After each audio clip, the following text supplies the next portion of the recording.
మున్సిపాల్లో హ్యాపీగా చేస్తున్నాము. గత 10 నెలల నుంచి మాకు జీతం రావడం లేదు. వచ్చే జీతం కూడా మా ఖాతాలో పడదు. 6 నెలలకు ఒకసారి 5 నెలలకు ఒకసారి వస్తే అది వీబోల నుంచి తీసుకోవాలి. పెద్దపల్లి జిల్లా మాది.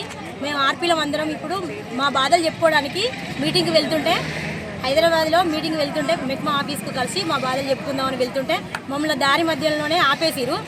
మా బాధలు అక్కడ చెప్పుకోవడానికి అవకాశం లేదు, ఇక్కడ జనాల మధ్యలో చెప్పుకోవడానికి అవకాశం లేదు. మరి మమ్మల్ని ఎన్ని రోజులు ఇట్లా పెట్టి చాకరీ చేయమంటారు?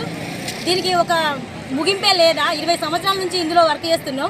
ఎలాంటి వేతనం లేకుండా కనీస వేతనం కోసం మేము కొట్లాడుతున్నాం. ఇట్లా ఈరోజు మేము రోడ్డుకి ఎక్కే పరిస్థితి వచ్చింది.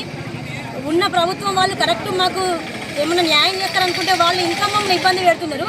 చేసే ప్రతి ఒక్క పని ప్రభుత్వం తరఫున ఎన్ని పనులు వచ్చినా చేస్తున్నాము, కానీ ఎలాంటి పనికి గుర్తింపు లేదు. పని ఉన్నంత వరకే మమ్మల్ని ఒక ఆర్పీ అని గుర్తించి మీరు మెట్మాలో ఉన్నారు, మీరు మున్సిపాల్లో ఉన్నారు, మీరు ఒక సిబ్బంది అని చెప్పి మాకు ఆ పనులన్నీ చేసిన తర్వాత ఎలాంటి మళ్ళా మాట ఉండదు, ఏమైనా చేసిన గుర్తింపు ఉండదు.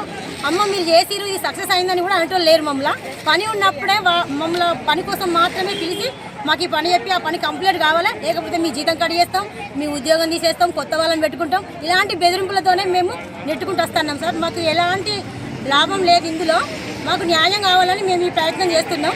కానీ ఈ ప్రయత్నం మమ్మల్ని రాష్ట్రం మొత్తం పోయి మాకు ఒక న్యాయం లాగా ఉంటేనే మేము కనీస వేతనం పెంచి మాకు గుర్తింపు ఇస్తేనే మేము పని చేస్తాం. ఈ రోజు నుంచి మేము ఎలాంటి పనులు చేయమని మేము అందరి తరఫున చెప్తున్నాం.